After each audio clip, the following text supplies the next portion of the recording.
Friends, आज हम topic करने वाले हैं आज की क्लास में cause in arrears and interest देरो। अदत्त याचनाएं क्या होती हैं और उन पे ब्याज की गणना और उनकी जो है ट्रीटमेंट हम कैसे करते हैं, ये हम आज की वीडियो में सीखने वाले हैं। पिछली जो वीडियो हमने करी थी, पिछली जो क्लास हमने करी थी, एक क्लास में हमने करा था कि शेयर को हम इशू कैसे करेंगे, चाहे वो हम एट पार पे इशू करें या एट प्रीमियम पे इशू करें, ये हमने सीखा है। और आपको याद होगा कि वहां पे हमने ये भी किया था कि जो इंस्टॉलमेंट हमारी है, हमारे मोस्टली जो कंपनी है, जनरली कंपनी क्या करती है, जब भी वो कैश के बदले में शेयर इशू करती है तो वो इकट्ठा पैसा नहीं मांगती, वो क्या करती है, पैसा इंस्टॉलमेंट में मांगती है। इंस्टॉलमेंट मैंने बताई थी आपको क्या क्या हो सकती है। इंस्टॉलमेंट हमारी जो है वो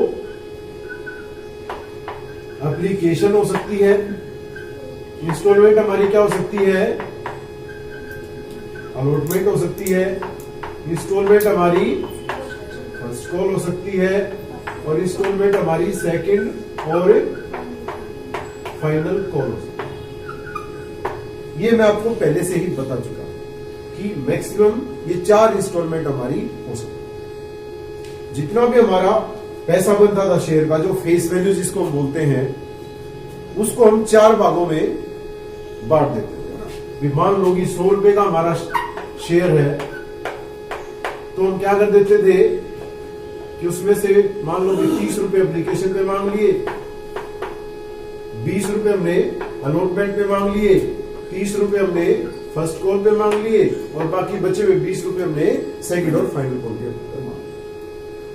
ऐसे हम करते हैं, ठीक है। चाहे हम प्रीमियम करें, प्रीमियम पे भी हम ऐसे ही करते हैं। मान लो प्रीमियम पे करते तो मान लो 20 रुपए प्रीमियम करके इसको 120 का इशू कर देते, तो इनमें से किसी इंस्टॉलमेंट के साथ मांग लेते उस प्रीमियम को। जनरली वो भी किसके साथ मांगा जाता है, अलॉटमेंट के साथ मांगा जाता है। माने इसमें हम 20 में 20 और जोड़ देते, माने इसमें हम 40 रुपए मांग लेते, तो 30 प्लस 40 प्लस 30 और प्लस 20, ऐसे करके हम 120 रुपए मांग लेते। ये हम अब तक सीख चुके हैं, मैंने ये कहा सीख चुके हैं। एक इससे अलग हमने टॉपिक करा था, issue of shares for the consideration other than cash, वो अलग था। उसमें हम कैश नहीं लेते थे, कुछ हमने खरीदा है किसी से और बदले में हमने शेयर इशू कर दिए हैं, तो वहां इंस्टॉलमेंट का मतलब बनता ही नहीं, वहां पे फुली पेड वैल्यू डालते। तो जो पहले वाले हमारे टॉपिक थे, issue of share at par और एट प्रीमियम, उसके साथ ये टॉपिक कनेक्टेड है, इसलिए मैं आपको पहले वहां लेके गया। ये चीज सबको क्लियर है, इसमें किसी को कोई डाउट है? मेरे हिसाब से ये क्लियर हो गया आराम से। अब ये टॉपिक क्या है बेटा, कॉज इन एरियर। एरियर का मतलब क्या होता है, अदत्त याचना। अदत्त माने दिया नहीं पैसा। तो हमने तो क्या किया, हमने सभी शेयर होल्डर्स को बोल दिया, हम अलग अलग तो बोलते नहीं किसी को, हमने सभी को बोल दिया, जो कंपनी अपना प्रोस्पेक्टस इशू करती है, अपना प्रविवरण जारी करती है कंपनी, तो उस प्रविवरण में वो बता देती है ये चीज कि भी कंपनी इस प्रकार से पैसा मांगने जा रही है आपसे।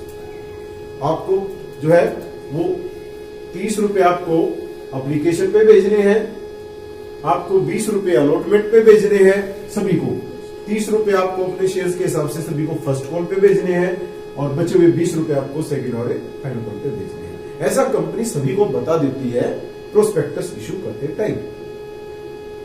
क्लियर है? अब होता क्या है कि लोग फिर ये पैसा दे देते हैं।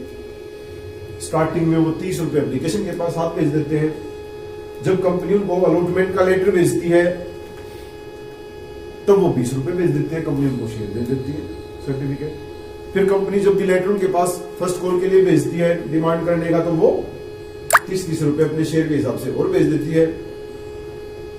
और फिर जब कंपनी उनके पास लेटर भेजती है सेकंड कॉल का, तो वो 20 रुपए फिर भेज देते हैं। ऐसा होता है। अगर सभी पैसा भेज दे टाइमली देते रहे, तब कोई भी प्रॉब्लम नहीं अराइज होगी। प्रॉब्लम अराइज कब होती है, अगर कोई पैसा ना दे, कोई पैसा ना।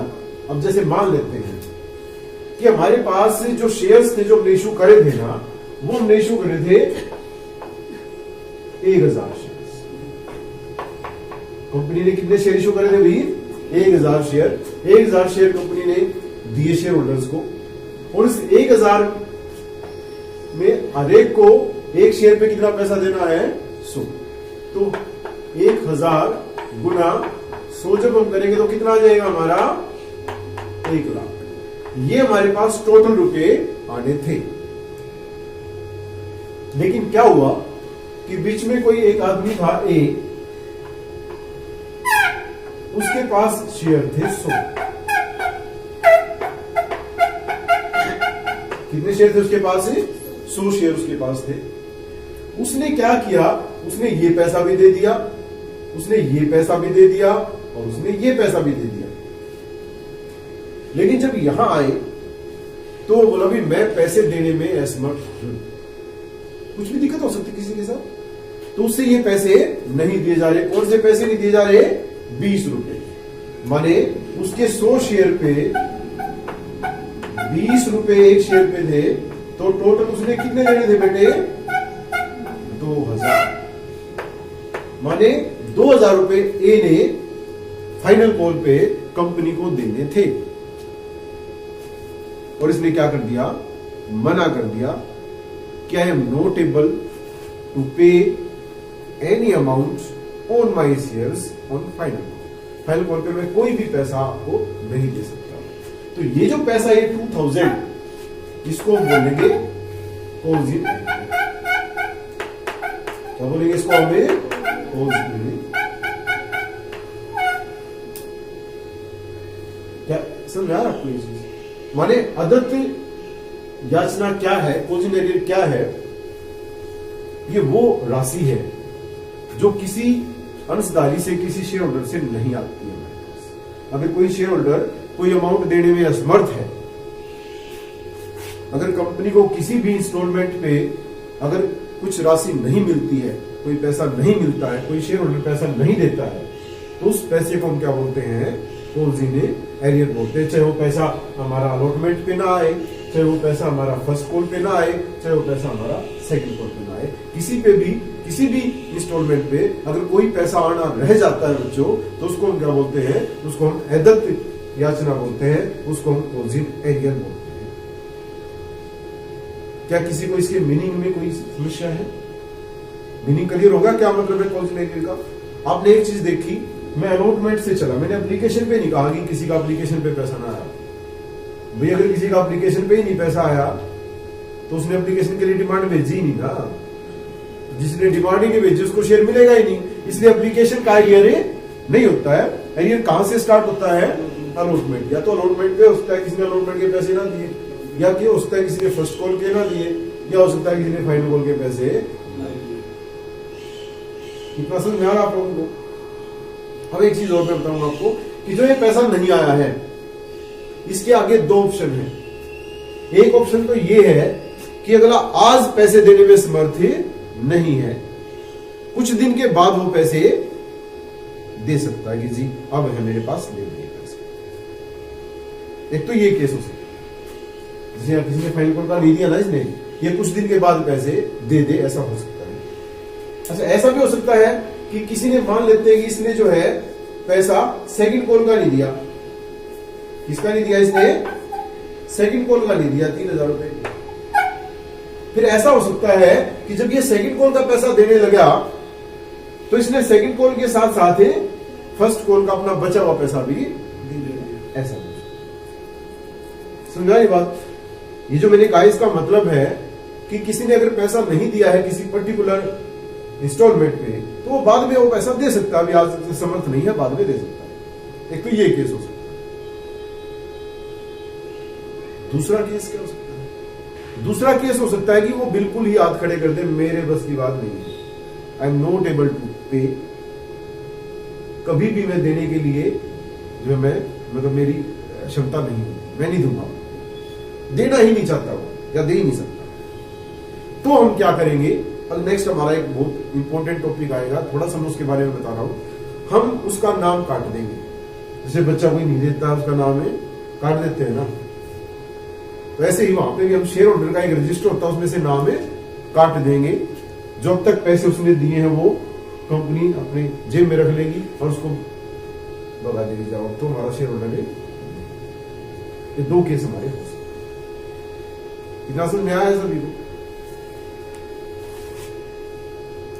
तो यहां पे हम क्या करने वाले हैं कि इसका ट्रीटमेंट क्या होता है। अभी हमने ये सीखा कि कॉज इन एरियर होता क्या है, इसका मीनिंग क्या है। अभी हम ये सीखेंगे कि जिसको जब हम नहीं आएगा पैसा तो बुक्स में हम क्या ट्रीटमेंट उसका देंगे, बुक्स पे क्या इफेक्ट उसका पड़ेगा, ये हम करने वाले हैं। अब इसमें अगर हम देखें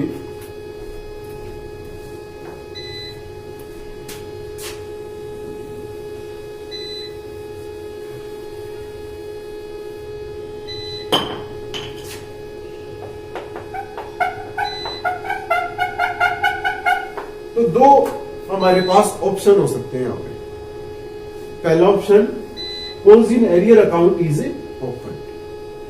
माने जब भी पैसा नहीं आता है किसी इंस्टॉलमेंट पे तो उसको हम कॉज इन एरियर में डाल देते हैं, कॉज इन एरियर के नाम से लिख देते हैं उसको। दूसरा हमारे पास ऑप्शन क्या है कि हम कॉज इन एरियर का अकाउंट ना खोलें, केवल घटा के दिखा दें, केवल हमें माइनस करके दिखा दें जितने रुपए आए।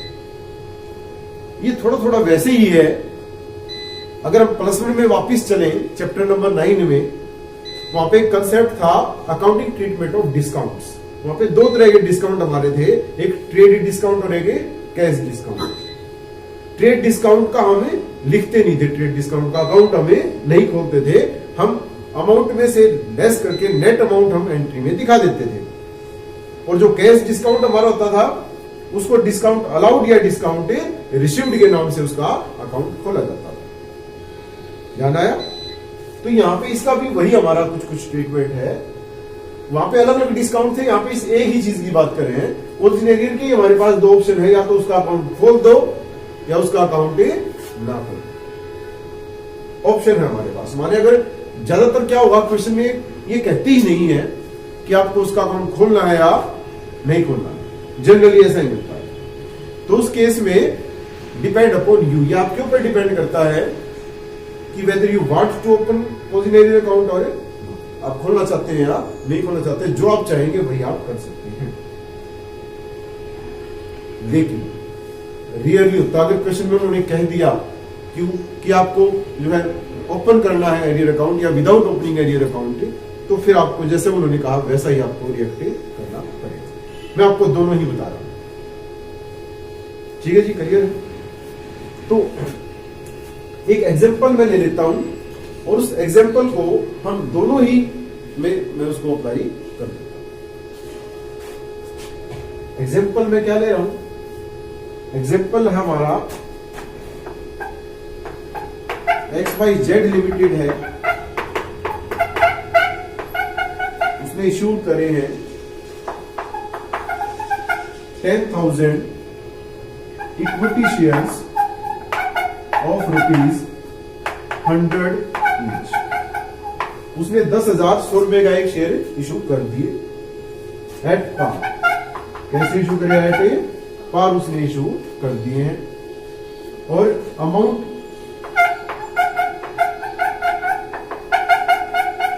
कोल्ड एज अंडर, अमाउंट उसने किस प्रकार से मांगा है? माने एप्लीकेशन पे 30 रुपए, अलॉटमेंट पे 20 रुपए,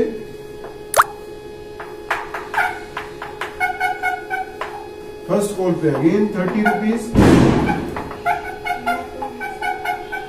फाइनल कॉल पे 2 रुपीज। ठीक है जी। अब नीचे दिया गया है all shares subscribed and money received except on 1,000 shares held by mister T on final call, ये दिया हमने। XYZ लिमिटेड ने 10,000 इशू कर दिया, 100 रुपए का एक शेयर है। 30 एप्लीकेशन पे, 20 अलॉटमेंट पे, 30 फर्स्ट कॉल पे, 20 फाइनल कॉल पे मांगे हैं। सारे शेयर सब्सक्राइब हो गए, जितने भी हमने निकाले थे सभी का पैसा भी आ गया। केवल एक मिस्टर टी को छोड़ के उसके पास 1000 शेयर थे और उसने फाइनल कॉल का पैसा नहीं दिया। ठीक है, तो हम क्या एंट्री करेंगे? जो और हमारी एंट्रीज है एप्लीकेशन की, अलॉटमेंट की, फर्स्ट कॉल की, उन पे तो कोई फर्क इसका पड़ेगा नहीं, सिर्फ किस पे पड़ेगा? फाइनल कॉल पे पड़ेगा। तो इसलिए मैं सिर्फ और सिर्फ फाइनल कॉल का ही ट्रीटमेंट यहां पे करके दिखा रहा हूं। फाइनल कॉल की 2 एंट्री होती है। एक जब हम कॉल लेटर भेजते हैं, फर्स्ट एंट्री ड्यू करने की, उसके बाद जब पैसा हमारे पास है। ठीक है, तो 2 हमारे पास है, अकाउंट ओपन करेंगे या नहीं करेंगे, तो क्या ट्रीटमेंट होगा वही मैं यहां पे बता रहा हूं। अगर अकाउंट ओपन करते हैं तो क्या ट्रीटमेंट होगा? सबसे पहले जो एंट्री हमारी है फाइनल कॉल की, वो होगी कॉल लेटर भेजने की। तो हम क्या एंट्री करते हैं? इक्विटी शेयर, आप सभी जानते हैं, फाइनल कॉल अकाउंट डेबिट और to equity share capital account. ये होते हैं ना फाइनल कॉल की पहली एंट्री। कितना अमाउंट आएगा इस पे? 10,000 हमारे शेयर हैं और कितना पैसा है फाइनल कॉल पे? 20 रुपए हम मांगने के लिए सभी के पास लेटर भेजेंगे। लेटर भेजते टाइम इस एंट्री पे एरियर का कोई भी इफेक्ट नहीं पड़ेगा। हमें पहले तो पता नहीं है, अंतर्यामी तो है नहीं हम कि हमें पहले ही पता कि किस ने पैसे नहीं देने, तो वहां तो हम सभी के पास लेटर भेजेंगे। तो ये एंट्री पूरे से होगी हमारी अकाउंट से। तो कितना होगा हमारा ये?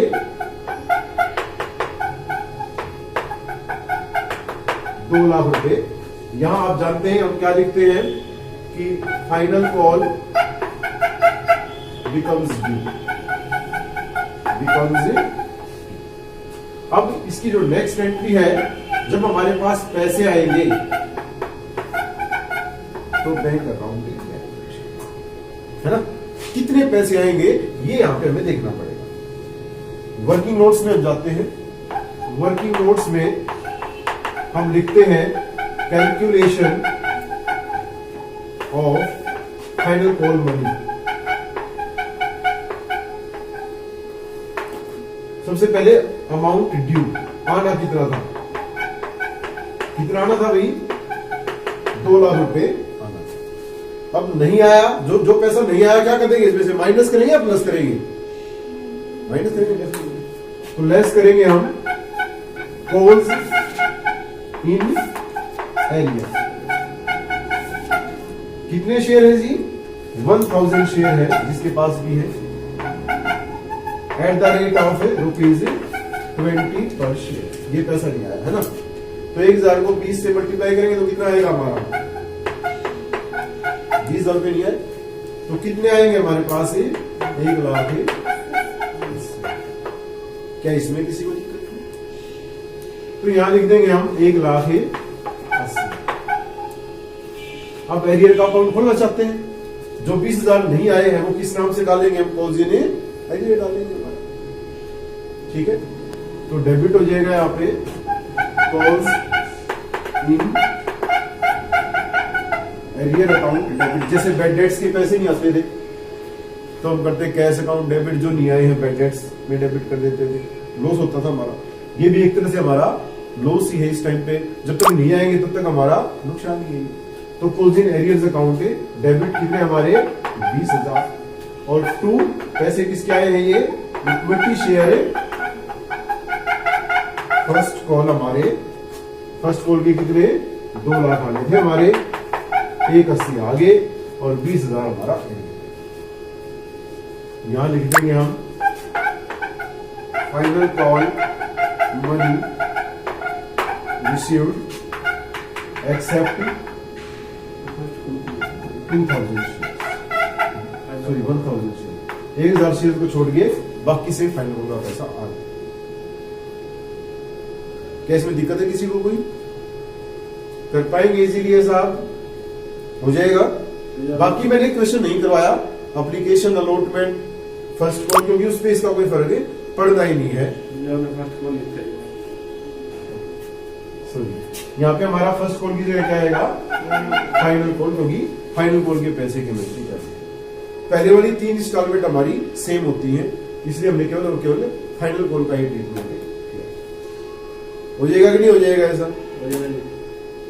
इसको स्टॉप कर दो, ज्यादा बड़ी हो जाएगी, दूसरी बात नहीं फिर।